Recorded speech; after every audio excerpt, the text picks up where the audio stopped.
Hello दोस्तों, कुछ ही दिनों में ये साल ख़त्म होने वाला है और एक नया साल आने वाला है. So what do we do when the new year comes? We make a lot of resolutions, right? अच्छा, why do we make resolution? हम रेजोल्यूशन क्यों बनाते हैं?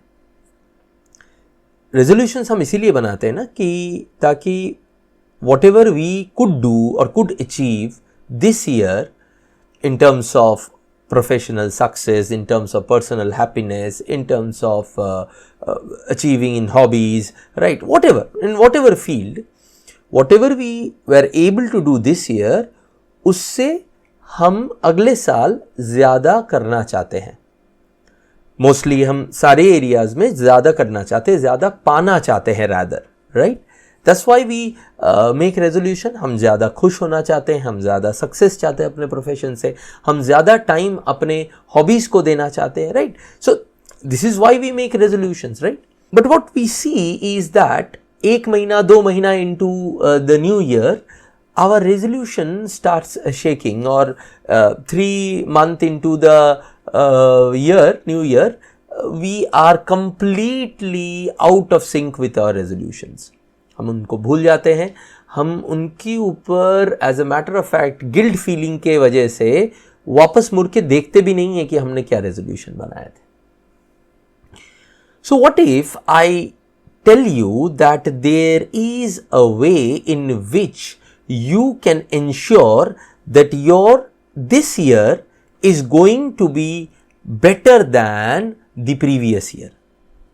सो द अपकमिंग ईयर, ये आपके पिछले साल से या जो साल जाने वाला है उससे कई गुना बेहतर हो सकता है. If I tell you those secrets, would that be good or not? वही हम लोग आज यहां करने वाले हैं. तो कोई भी जो अपने लाइफ को अगले साल बेहतर बनाना चाहता है कोई भी पैरामीटर के ऊपर, for him or for her, this session is going to be very very useful, right? Okay, so this session is going to deal with those 5 base skills that would help you not only better your lives, your career, your professional, personal life, all, but also help you to be true to your resolutions.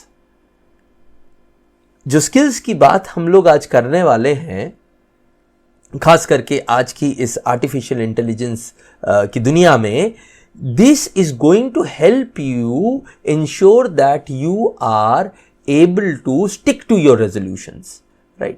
So this is not a resolution video.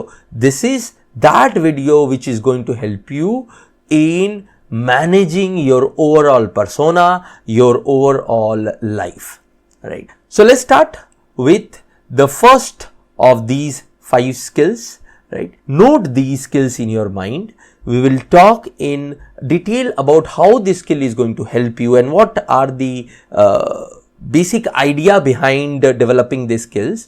अगर आपको चाहिए कि हम इसके ऊपर और detail में, हर एक स्किल के ऊपर और डिटेल में जाए, तो let me know in the comment section. मैं हर एक स्किल के ऊपर अलग वीडियो लेके आऊँगा, right? So let's start with the first skill now. So the first skill is active reading skills, right? So whichever skills that I would be sharing with you today are not buzzwords. These are actual practical skills that needs to be developed so that आपको professional success भी मिले and even you are able to manage your personal life well. ठीक है, right? तो इसमें active reading कहाँ से आता है? तो पहली बात तो हमें यह समझना पड़ेगा कि what I have written here is not reading but active reading. तो active reading का मतलब क्या है?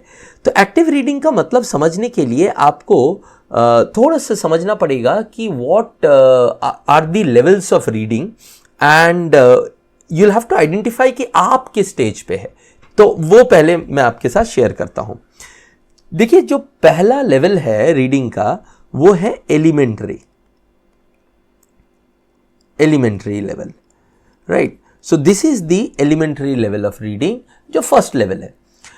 Normally हमारे education system में what happens that this is the level of reading that is taught to us very well in our early life and इसकी requirement जो है ज़्यादातर हमें प्राइमरी सेक्शन तक पढ़ती है या क्लास 1 to 6 तक पढ़ती है, ज़्यादा से ज़्यादा।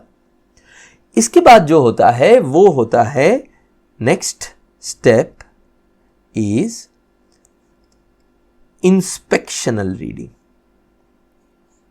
इंस्पेक्शनल रीडिंग, अब समझिए, this inspectional reading is something where we identify data, where we identify the core purpose of the written words, right?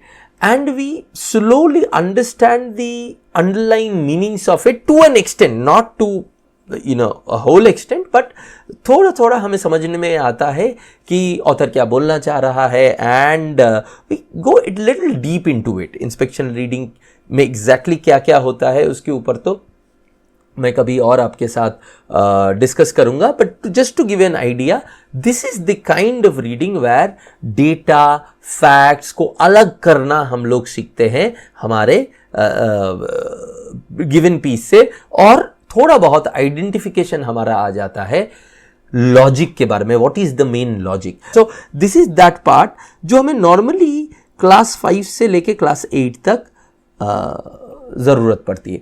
तो आप देखे होंगे कि ऑब्वियसली हर स्कूल का अलग अलग होता है, हर एजुकेशन सिस्टम का हर स्टूडेंट का अलग अलग होता है, but there is a period where आप एलिमेंट्री रीडिंग के स्टेजेस में भी है और आप इंस्पेक्शनल रीडिंग सीखते हैं। Now please understand, this does not mean कि एलिमेंट्री रीडिंग का पूरा जो पार्ट है वो आपके लाइफ से निकल जाता है, वो पूरा कभी नहीं निकलता है, बट उसकी जो इंपॉर्टेंस है वो कम हो जाता है। एलिमेंट्री रीडिंग में one of the most important stuff that we used to do in elementary reading was हम बोल बोल के पढ़ते थे, राइट, बिकॉज हमें कंसंट्रेशन की जरूरत थी, हमें वो समझने के लिए सुनने की जरूरत थी क्योंकि हम छोटे थे। तो होता क्या था कि that is the style that we master in our primary section, right. पर उसके बाद क्या होता है कि we do not grow out of it, हमें उससे ग्रो आउट करना चाहिए था ना, हमें इंस्पेक्शनल रीडिंग में ज्यादा एक्सपर्टीज हासिल करनी चाहिए थी, लेकिन वो हो नहीं पाता है because we are stuck to the elementary style. If you remember, I'll just share with you something. याद करो, हर माँ अपने बच्चे को क्या कहते हैं? इंडिया में हर माँ अपने बच्चे को क्या कहते हैं? नहीं, ये नहीं कहते कि बेटा सो जाए नहीं तो गब्बर आ जाएगा, वो तो फिल्मों में कहते हैं, बट एक्चुअली में क्या कहते हैं? Remember your class 7, 8 and beyond 9, 10, what happened, आप पढ़ने बैठते थे और आपको कहा जाता था कि मम्मी आके कहती थी, आपको क्या, मुझे भी कहती थी कि जोर जोर से पढ़ो, मुझे पता कैसे चलेगा कि तुम पढ़ रहे हो। सो जो सिंसियर स्टूडेंट थे उनको छोड़ के हम और आपके जैसे आम जनता जो है उनको हमारे माएँ यही कहा करती थी, राइट, और हम जोर जोर से पढ़ते थे। So what is the logic behind that? Logic behind that is कि जोर जोर से पढ़ेगा तो कंसंट्रेशन रहेगा and therefore he would understand more or we would understand more. But यहीं पे आता है इस लॉजिक में फ्लॉनेस। ये लॉजिक 1 to 5 तक काम करता है, बहुत बढ़िया काम करता है, क्लास 5 से 8 तक थोड़ा बहुत काम करता है, though we have gone into inspectional reading, but 8 onwards, 9, 10, 11, 12, ये logic falls flat on face. And that is why you would remember that अचानक से क्लास 9 से चीजें डिफिकल्ट होने लगती है। हमारे को टाइम जितना भी दे, हमें लगता था कि टाइम कम पड़ रहा है। यस, सिलेबस बड़ा था, बट देन सिलेबस बड़ा था, हम भी तो बड़े थे, राइट। अगर पहले हम 3 घंटा पढ़ते थे तो क्लास 9 में जाके हम 5 घंटा 6 घंटा पढ़ते थे, but still it used to seem less, right. So the one of the biggest reason for this is that we are still stuck at inspectional and elementary reading, जबकि हमें move on कर जाना चाहिए था active reading. Now what is active reading? Let me show you that first. So the third step comes active reading. Now what is active reading? Active level पे reading करने का मतलब क्या है कि you become an anticipatory reader. एक summary बोल रहा हूँ, जैसे कि मैंने बोला कि इसके ऊपर डिटेल पे बात करना है तो और एक वीडियो चाहिए होगा, अगर आपको चाहिए तो कमेंट सेक्शन में प्लीज बताइएगा। So active reading is what? When you are also a creator of the literature you are reading. Now listen to me very carefully. You are also creator of the literature that you are reading. मतलब कि आप पढ़ रहे हो, आप data को समझ रहे हो, आप ऑथर के लॉजिक को समझ रहे हो, और साथ ही साथ में आप प्रेडिक्ट कर रहे हो अपने दिमाग में, because this can happen if you are an active reader, कि what is going to come next. And then every reading activity becomes a matching exercise between what the author has written and what you think it is. And that's why you must have seen that class 10, 11, 12 में कुछ बच्चे जो शायद class 5, 6 में बहुत अच्छे नहीं होते हैं, लेकिन अचानक से 10, 11, 12 में they become superstars. How does that become? Because कि class 5, 6, 7, even 8 कुछ हद तक एलिमेंट्री और इंस्पेक्शनल रीडिंग, जिसमें रोट लर्निंग, मगिंग अप भी काम आ जाता है. I am nothing against them, but वो काम आ जाता है. But 9, 10, 11, 12 onwards it is more about your understanding, it is more about your application skills, it is more about the higher order thinking skills that you can add to whatever you are reading. So एक ही घंटे में एक ही piece of literature से और एक ही piece of data से अगर एक एलिमेंट्री रीडर एक्स अंडरस्टैंड करता है of the level of class 9, 10, 11, 12, inspectional reader 2x understand करता है और एक्टिव रीडर 5x अंडरस्टैंड करता है. Same time same and same literature और same data, same document, right? Okay, so this is what active reading is, और यही skill आपको inculcate करना है. Obviously active reading is not the last skill. The next skill is something called master reading, pro reader or zen reader, right? Alag names you can call it. Normally these are those people who have super powers of reading, right? You must have heard about Swami Vivekananda's story that वो मोटी philosophy की किताबें लेते थे और जाके पढ़ डालते थे एक ही रात में. So the librarian one day was frustrated seeing that हर दिन नई किताबें लेके जाते हैं. So he said that मजाक क्यों कर रहे हो? You are not reading this, right? तो आप सिर्फ खामखा इनको लेके जा रहे हो. Why are you doing this? तो स्वामी जी को बुरा लग जाता है एंड ही आस्क कि आप मुझे कुछ भी पूछ सकते हो, लाइब्रेरियन से बोलते हैं, and I will answer that. तो the librarian asks and whatever he asked from that book जो last day लेके गए थे, and Swamiji is able to answer from that. Then he picks up another book which he took one of the previous days, and उससे जब पूछते हैं then also he is able to answer everything out of it. तो that is a kind of pro reading techniques and master reading techniques. ये बहुत ही कम लोगों में होती है. You know, you can count even in hundreds these kind of people currently in the world, right? एक और indicator होता है, वो है in levels का, I'll just write pro, वो है reading speed. Obviously keeping the understanding intact. इनका reading speed slowest होता है because they are kids and they are starting. Obviously if you are one of those adults who are stuck here, you'll have to move on to the next level, right? इनका average होता है normally जितने लोगों का भी 200 word per minute का reading speed है, normally they are in the range of inspectional 200-250. Active readers have a speed of 400 to 500 plus word per minute, okay, and can go up till 800 to 1000 word per minute, and pro readers have a speed of 1500 plus, okay, right? So this is a broad categorization. Obviously इसमें और भी चीजें हैं. So the first skill that would help you is active reading. कैसे help करेगा? You would be in your work life, you have to read so much stuff, isn't it? कितना कुछ आपको पढ़ना पड़ता है.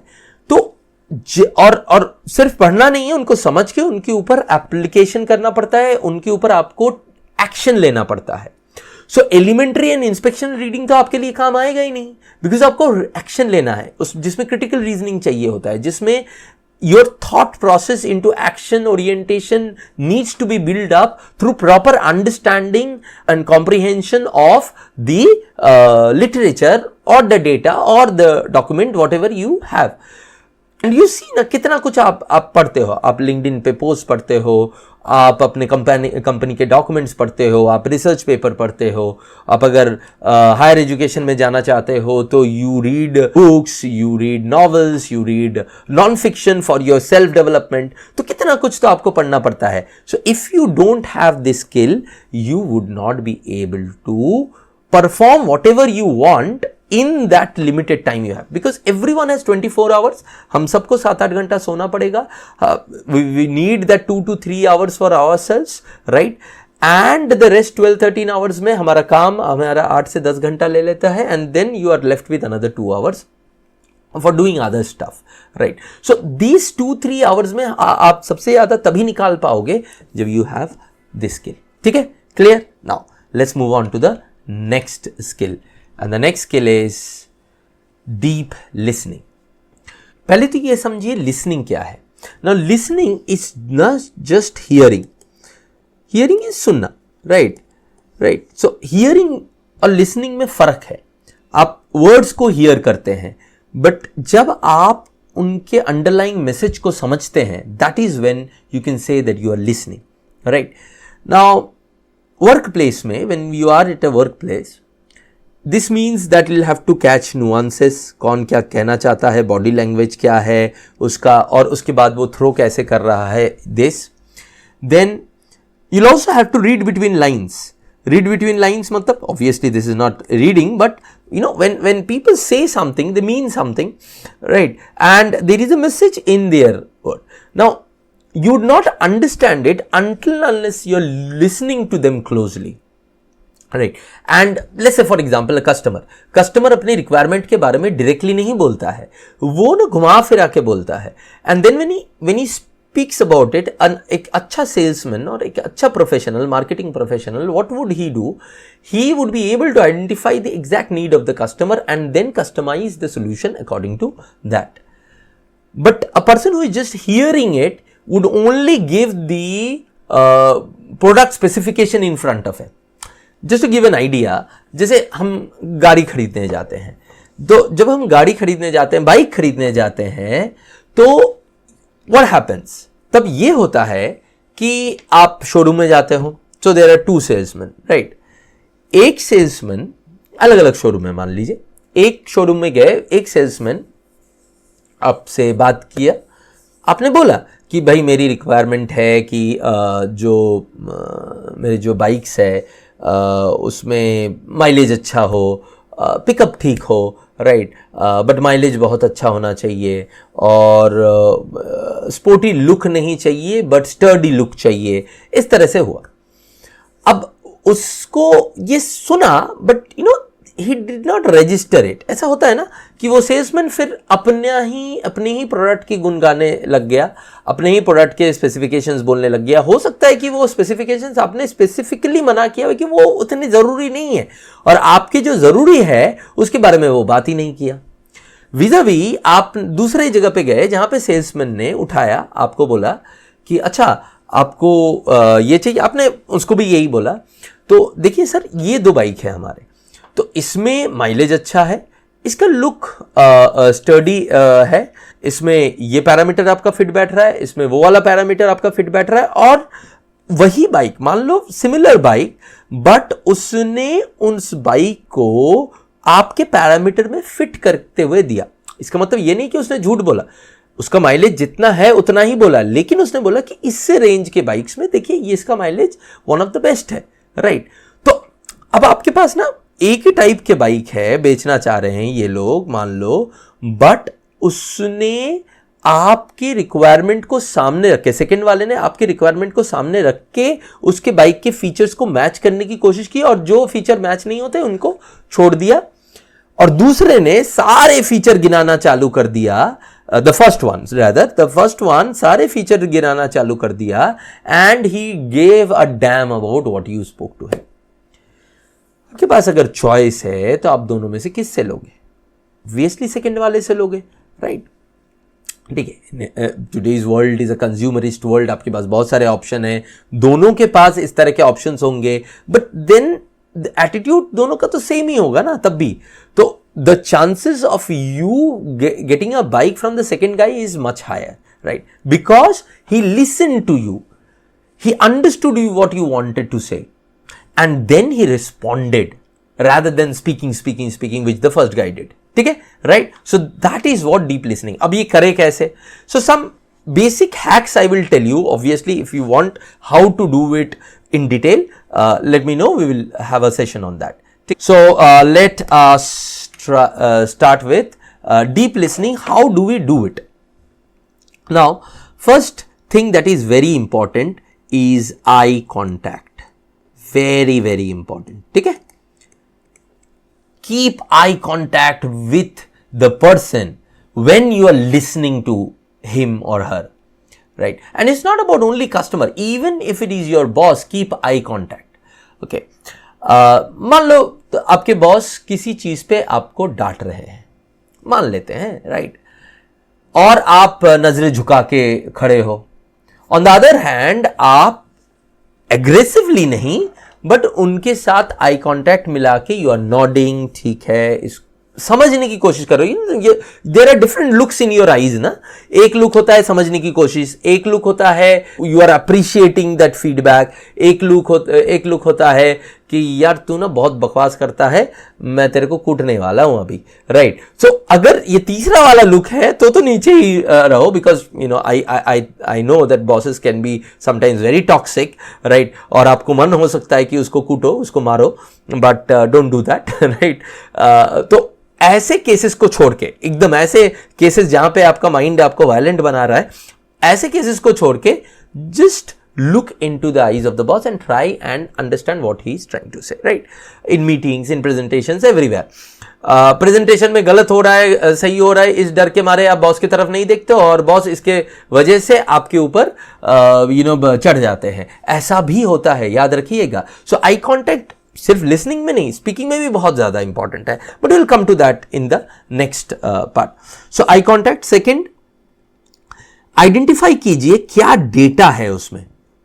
ठीक है, डेटा क्या है और लॉजिक क्या है, इन दोनों के बीच में ना आइडेंटिफाई कीजिए. तो ये कुछ चीजें होती है डेटा जो स्टेटेड है, जो कहीं से लिया गया है, जैसा हुआ है, और कुछ है जो स्पीकर अपने हिसाब से लॉजिक लगा रहा है. कभी कभी वो लॉजिक ठीक भी हो सकता है, कभी कभी वो लॉजिक गलत भी हो सकता है, राइट? ओके. एंड उस बेस्ड ऑन दैट, ये डेटा और लॉजिक के ऊपर ही स्पीकर अपना कंक्लूजन लेता है, राइट? तो ये जो है, डेटा अगर गलत है उसको आप ठीक करवा सकते हो, लॉजिक अगर गलत है तो भी आप उसको ठीक करवा सकते हो, लेकिन आपको ठीक कराने का तरीका आना चाहिए. You need to know the way of it, right? Data ठीक करना आसान है, because you can quote, you can show evidence of it. But अगर किसी कस्टमर का या किसी बॉस का लॉजिक ही फ्लॉड है तो उसको ठीक करना थोड़ा सा ज्यादा डिफिकल्ट है.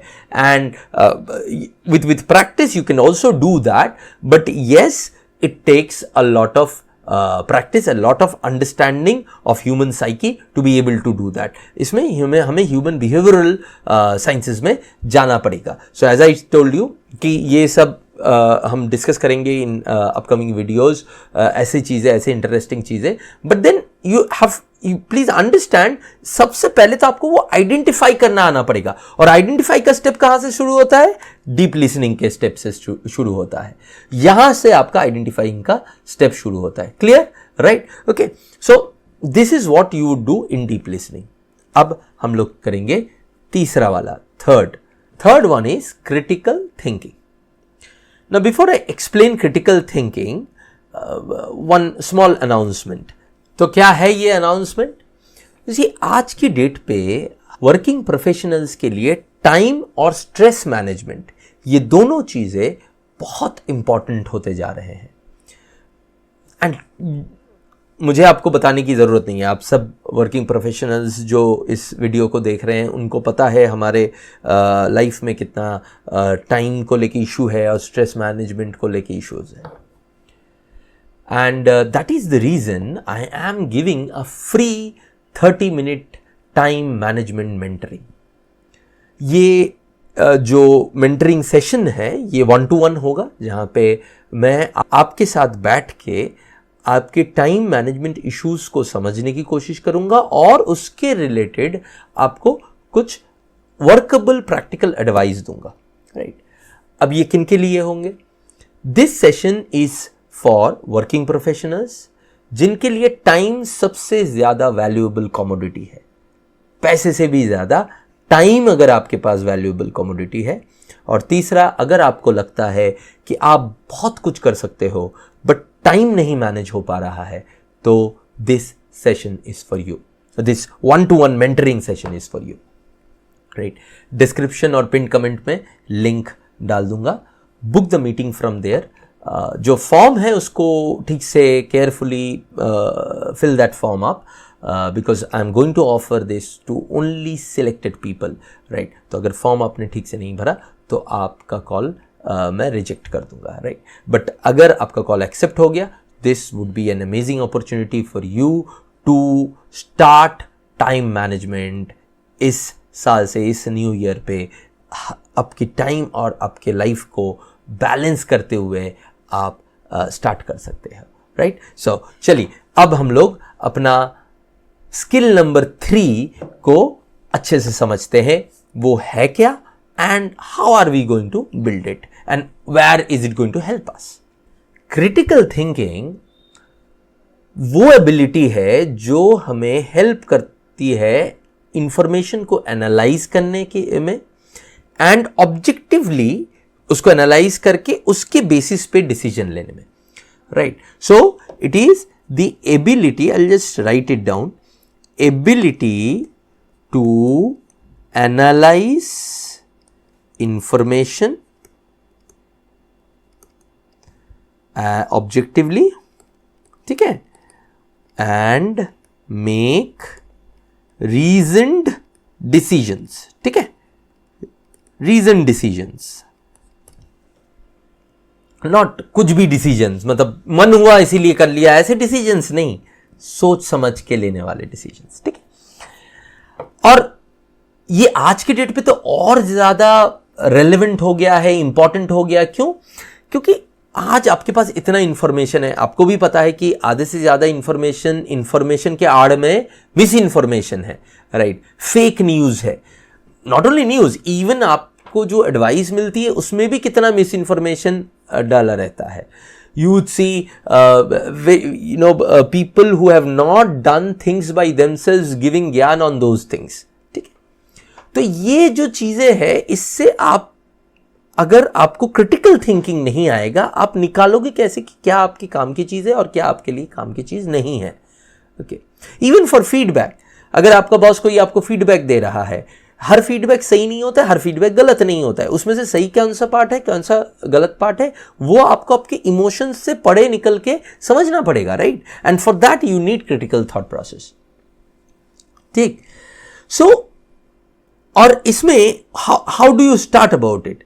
You see, critical thought process में you have some important things to understand, जैसे what is fact, what is premise of whoever is talking with you, उनका conclusion क्या है, right, उनके assumptions क्या है, what is he assuming when he is saying these things. मैंने deep listening के बाद में बोला था ना कि we would in the next skill we will see in detail कि हमें क्या क्या चीज़ें दिमाग में रखनी है जब हमें सुननी है। because see, मैं लाइन बाय लाइन इन स्किल्स को डिस्कस कर रहा हूं, but you would see that इन स्किल्स को जब अप्लाई करने की बारी आती है तो more than one skills are put together and then they are applied. जैसे रीडिंग के टाइम पे आपको क्रिटिकल थिंकिंग करनी पड़ेगी, तभी जाके आप एक्टिव रीडर बन पाओगे। राइट, आपको लिसनिंग, डीप लिसनर बनने के लिए आपको क्रिटिकल थिंकिंग करनी पड़ेगी, तभी जाके आप उसको समझ पाओगे कि क्या बोलना चाह रहा है। राइट, अच्छा, आपका critical thought process, as a matter of fact, आपका critical thought process is also important when you go into the next stage in the skills 5, 4 and 5। आप देखोगे वहां पे भी आपका क्रिटिकल थिंकिंग इंपॉर्टेंट है। फिर जैसे कि what you say in one of the next skills, we will talk about that. What you say would be also dependent upon what you have listened and what you have understood from that, and then you are responding. तो ये सारे skills जो है together they work in tandem. Right, obviously पांचों के पांचों हर एक situation में एक साथ लागू होंगे या यूज करने पड़ेंगे, एकदम नहीं है। Right, at the most 2 to 3 skills are used together, but then they are used together. And to understand, and you have already understood that critical thought process इसमें one of the most important skill set है, because आपका उसका नीचे वाले skills में भी importance है और आगे वाले स्किल्स में भी इंपॉर्टेंस रहेगा. बट इसको समझे कैसे? इसको समझने की बेस है यहां. This is the base. This is the base of critical reasoning. इसको समझने से आपको स्टार्ट करना पड़ेगा, राइट? जैसे हमेशा याद रखिएगा कि कंक्लूजन को सही होने के लिए, कंक्लूजन को जायज होने के लिए आपका अजम्पशन जो है वो सही होना, फ्लॉड ना होना जरूरी है. So your assumption shouldn't be flawed if your conclusion has to be strong. अगर कंक्लूजन को स्ट्रांग बनना है तो, अगर आपका अजम्पशन फ्लॉड है तो आपका कंक्लूजन वीक हो जाएगा, आपका कंक्लूजन वीक हो जाएगा, right? Okay, so this is something that you will have to understand. Now एक एग्जांपल के तौर पे देता हूं, जैसे कि sales went down, you aren't working hard, right? अब यहां देखिए, यहां अगर आपका बॉस ये कह रहे हैं तो he is stating a conclusion as a fact. उन्होंने कंक्लूजन दिया कि आप वर्किंग हार्ड नहीं हो, as if it is a fact, but it's not a fact. आपका फैक्ट है कि सेल्स गिर गया है, क्योंकि वो वेरीफाएबल है, वो आप चेक कर सकते हो कि सेल्स गिरा है यार. पर क्यों गिरा है, उस रीजन को डिस्कस ना करते हुए जैसे ही आपका बॉस आपको ये बताता है कि ये आप हार्ड वर्किंग नहीं हो, तो आपको गुस्सा आता है, दैट्स ओके. बट देन आपको उस गुस्से की परे जाके, उसके ऊपर जाके आपको देखना है कि इज दैट कंक्लूजन वैलिड, और उसके लिए आपको देखना पड़ेगा कि what are the reasons, the assumptions behind it, right? Okay, so this is how you analyze the situation. Critical thinking से एक बात ये भी होती है कि आप रिएक्ट नहीं करते हो, आप पहले सोचते हो. इवन इफ सामने वाला बहुत गलत तरीके से बोल रहा है, आप पहले सोचते हो कि उसके बातों में लॉजिक है कि नहीं है, और फिर उसके लॉजिक को काटते हो. I am not talking about झगड़ा, I am not talking about scenario जहां पे आप लड़ने ही गए हो, जहां पे लड़ने गए हो तो वहां लड़ो, ठीक है? I am not talking about that. I am talking about scenarios जहां पे you are in an office scenario, work professional, customer oriented scenario, जहां पे आपको उस बंदे की एग्रेसिवनेस पे ज्यादा नहीं जाना है, उसके लॉजिक पे ज्यादा जाना है, उसके डेटा पे ज्यादा जाना है. और जैसे क्रिटिकल थिंकिंग आपकी ओरिएंटेशन बन जाएगी ना, आप देखोगे कि आप गुस्सा बाद में कर रहे हो, आप उसको लॉजिक देके काटने का काम पहले कर रहे हो, और गुस्सा तो तब उसके बाद आता ही नहीं है, राइट? ओके, ठीक. So that was the third skill, very important skill. Now the fourth skill is articulation and presentation. Obviously अगर आपको काम करना है, अगर आपको अपना बिजनेस चलाना है, कुछ भी करना है, आपको फ्रीलांसर बनना है, whatever you want to do, आपको आर्टिकुलेशन और प्रेजेंटेशन आज के डेट में तो आना ही आना चाहिए, ठीक है? Why am I saying this so? Because see, क्या होता है कि the moment you have this, you see, आज के वर्ल्ड में एक चीज तो तैर है कि अटेंशन स्पैन जो है हमारा वो कम होता जा रहा है, कम होता जा रहा है, राइट? एक आजकल मशहूर कहावत हो गई है कि our attention span has come down, it is even lesser than a goldfish now, जो कि you know it's an exaggerated version. वो एक कोई रिसर्च में एक पर्टिकुलर सिचुएशन में उन्होंने कुछ देखा था, उसी को उन्होंने जनरलाइज नहीं किया, रिसर्चर्स ने सिर्फ कोट किया, अब सोशल मीडिया ने उसको जनरलाइज कर दिया है, राइट? अब ये देखो, दिस इज अनदर प्लेस. ये एक डेटा को कंक्लूजन के तौर पे फेंक रहे हैं हमारे ऊपर, जस्ट बिकॉज ये हर कोई इन्फ्लुएंसर बोल रहा है, it does not make it a conclusion, it is still a data, right? A research has found it on a very limited research sample space. तो इसके ऊपर हम जेनरिक कंक्लूजन नहीं डाल सकते हैं. But anyways, besides the point, तो वहां पे क्रिटिकल थिंकिंग जरूरी है. जो भी आप इंटरनेट में ऐसे शॉर्ट्स में, ज्यादातर रील्स शॉर्ट्स में हमें ना बहुत सारे ऐसी चीजें देखने को मिलती है जो कि बहुत हमारे अटेंशन स्पैन को ग्रैब करने के लिए बहुत ही सनसनीखेज होता है, right? Earlier we used to have programmes like Crime Patrol, वो क्या है ना, सनसनीखेज एंड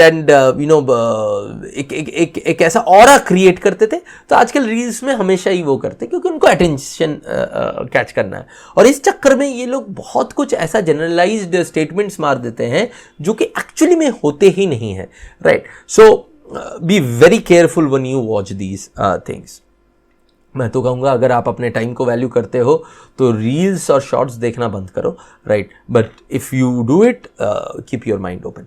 अच्छा, नाउ सो अटेंशन स्पैन कम तो हो रहा है, इसमें कोई डाउट नहीं है, because we have so much to see, so much to watch, so much to consume, right, and in this, if we need to make an impact, we will have to have the superpower of articulation and clarity. So this is very important, clarity. You need to be able to say a lot or write a lot, mean a lot without speaking a lot, without speaking a lot. ठीक है, समझो इस बात को। आप बहुत कुछ कह जाओगे, आपको बहुत कुछ कहने की कैपेबिलिटी होनी चाहिए, बहुत ज्यादा बात ना करके, राइट।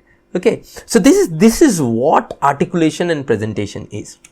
इसको हम कैसे इंप्लीमेंट कर सकते हैं? How do we structure it? How do the sub components of it? पहला सब कंपोनेंट है इसका structuring your thoughts before speaking. धीरे बोलो, ठीक है, डोंट नीड टू रश कि मुझे अभी बोलना है, अभी बोलना है सब कुछ, नो, धीरे पॉज लेके बोलो। Pauses are very important in speech, in presentation, right. दो आज के डेट में अटेंशन स्पैन बहुत कम हो गया है, but still you would see if you are giving quality, then people would listen to you. Yes, you'll have to present it in a way where it should connect with the audience, but people would listen to you. Now, the second, data के साथ साथ emotional appeal build करो। Emotional appeal alongside data, right? ठीक है, right? This is important. And practice voice modulation, right? You see, articulation जो है, मतलब सोच को ऑर्गेनाइज करना, वो आपकी स्पीच से पहले होता है, एंड देन स्पीच जब कर रहे हो तब भी हो रहा है। Even in writing it is important, obviously. So speech हम लोग बात कर रहे हैं क्योंकि हमारे बिजनेस सिनेरियो में हमें अगर कहीं काम करना है कस्टमर के साथ, तो वहां पे हमें बोलना पड़ता है, हमें समझाने के लिए बोलना पड़ता है, तो therefore I am focusing more on speech. And four, in the written part, जहां पे आपको ईमेल लिखना है, because if you are writing email, if you are writing a message even to your customer, WhatsApp message बहुत important है आज के date में, और व्हाट्सएप मैसेज को भी ठीक से लिखना आना चाहिए आपको। ऐसा नहीं कि उसके कुछ स्टैंडर्ड्स होते हैं, even for email there is no standard, but are you able to capture the pain points of your customer और pain points of the person to whom you are responding to? Yes, ये pain points वाला scenario customer के साथ जाएगा, लेकिन boss के साथ are you able to respond to the queries that he has raised, right? तो रिटन और वर्बल अपडेट्स को जो है ना, क्रिस्प, बोथ रिटन और वर्बल, क्रिस्प एंड क्लियर रखने का, राइट? क्रिस्प एंड क्लियर रखने का, ठीक है, राइट? एंड जब आप बोलते हो, जब आप लिखते हो, तब एक बार ना अजम्पशंस को रीचेक कर लीजिए, बिकॉज अजम्पशन, जैसे कि मैंने बोला कि जब आपने पढ़ा तब भी अजम्पशन काम आएगा, तब भी आपके प्रीमाइस फैक्ट काम आएगा, जब आप खुद लिख रहे हो, खुद बोल रहे हो, ताकि आपका कंक्लूजन वैलिड हो, तब भी आपका अजम्पशन और ये प्रीमाइसेस, ये सब कुछ काम आएगा, राइट? सो सी, क्रिटिकल थॉट प्रोसेस का आर्टिकुलेशन और प्रेजेंटेशन में भी फायदा है, राइट?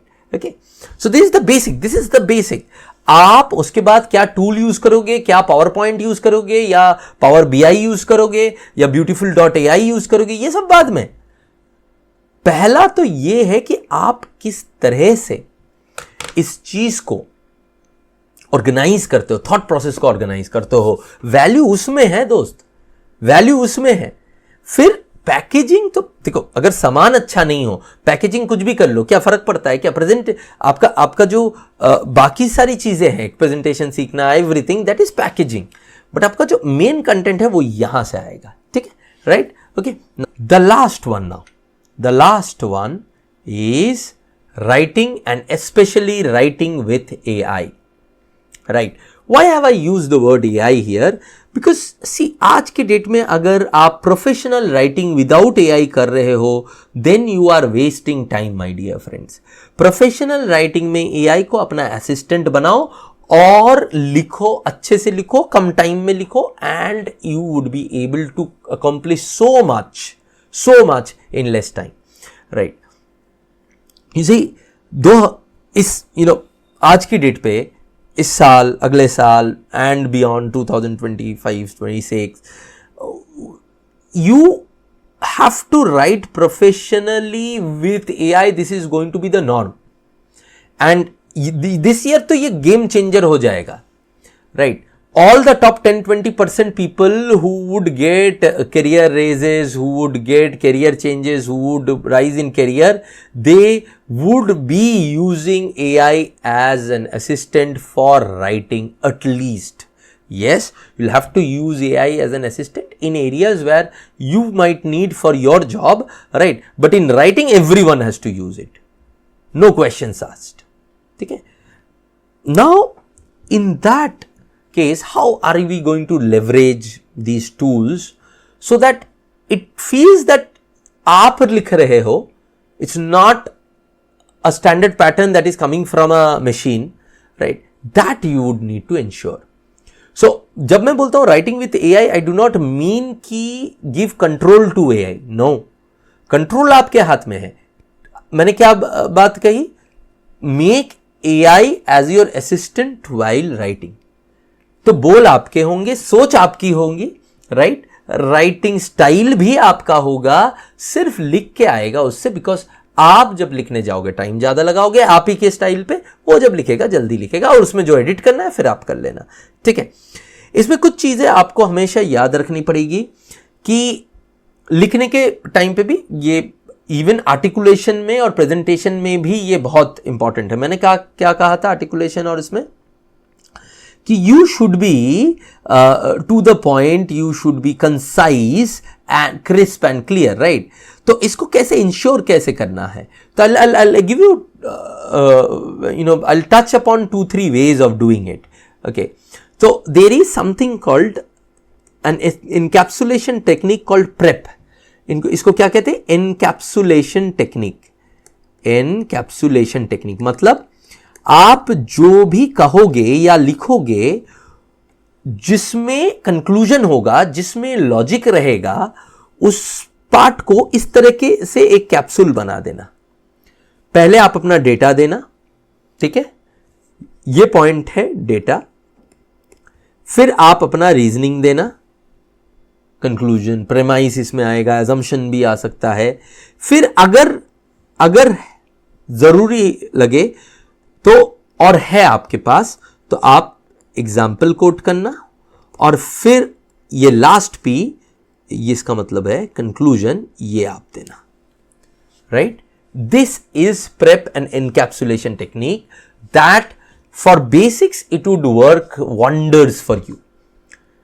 तो अपने मेल में, अपने लिखने में, अपने प्रेजेंटेशन में इसको यूटिलाइज करने की कोशिश करो and you would see the difference.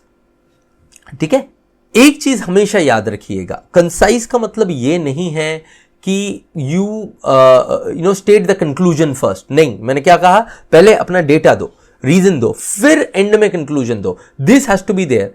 जो बंदा पहले कंक्लूजन देता है वो जजमेंटल होता है, और यही हम लोग गलती कर बैठते हैं.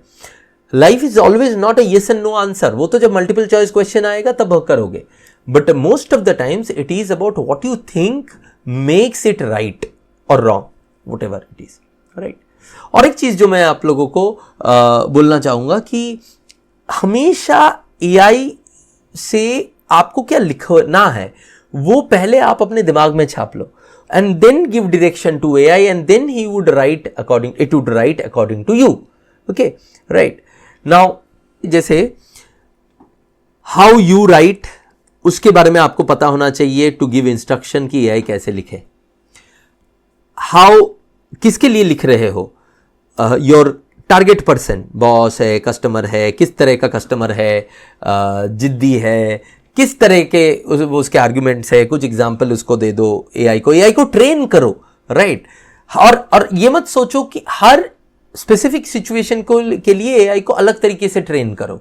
Don't ask for general solution from AI, you will get general answers from AI, and that is where people make the most mistake.